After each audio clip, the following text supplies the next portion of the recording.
Good evening mga idol. Ako po ang inyong lingkod, Edwin Ramos po, no? So ang video ito mga idol ay pag-usapan natin yung tungkol sa mga sunog. Okay. So usually kasi mga idol, pagkalalo pa ngayon parating na yung Pasko. So medyo prone tayo sa mga sunog mga idol, kaya doble ingat. So may tips tayo dyan kung paano maiwasan. Pero una, talakayan muna natin mga idol kung ano ba yung dahilan kung bakit nakakasunog. Paano ba yung apoy na yan? Okay, so ito, basa tayo. So, what is fire?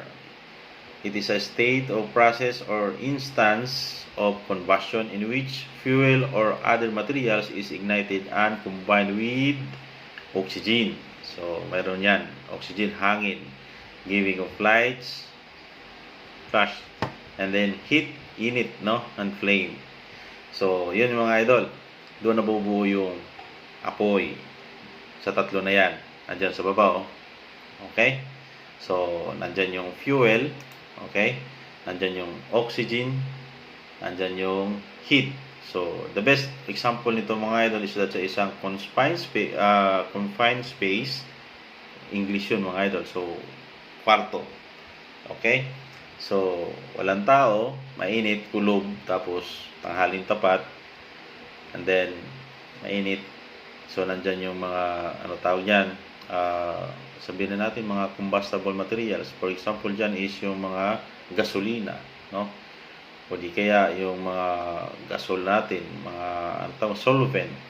So, sa sobrang init yan mga idol, tapos samahan mo pa ngayon ng oxygen, dyan nagpo-cause ng sunog.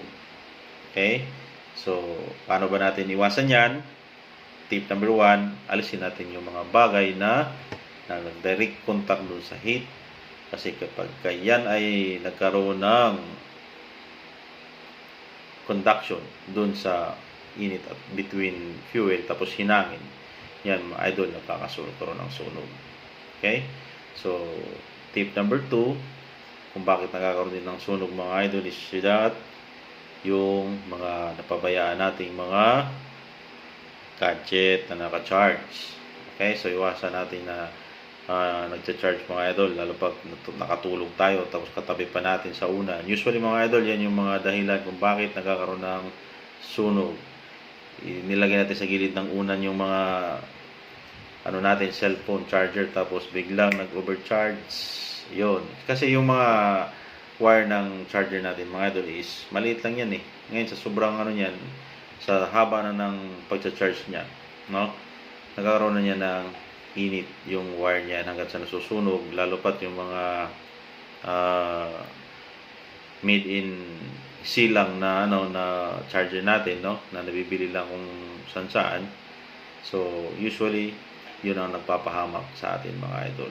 So iwasan natin yung mga idol. Number 2 is that iwasan din natin mga idol yung mga pakalat-kalat, tapon ng upos ng sigarilyo, no?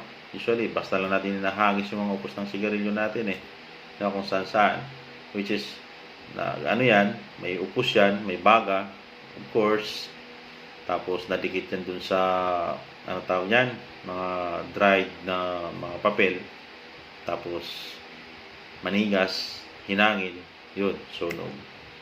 So, iwasan din natin yan. Number 3 is yung ano natin mga idol,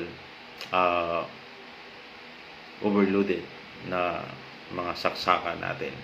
No? Magpapasko mga idol, yung mga Christmas tree natin, kung ilan lang yung dapat nakasaksak dyan, huwag natin i-overload yung ating saksakan mga idol.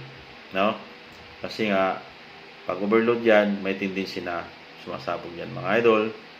Ngayon kapag ang gamit natin sa ating bahay na ano is hindi circuit breaker at isa yung mga ganun-ganun lang, tawag dyan mga idol, plangka.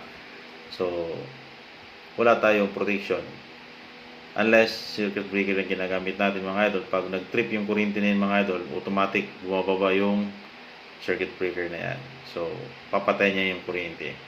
Kaya, maiwasan yung pagdaloy nung pagkalat nung init nung ano natin, mga wire. Okay? So, sana may natutunan sa kahit kunting kaalaman. Kaya, Maraming salamat sa inyong pakikinig at isang magandang araw sa ating lahat. Abangan nyo mga idol ang susunod na video. Thank you.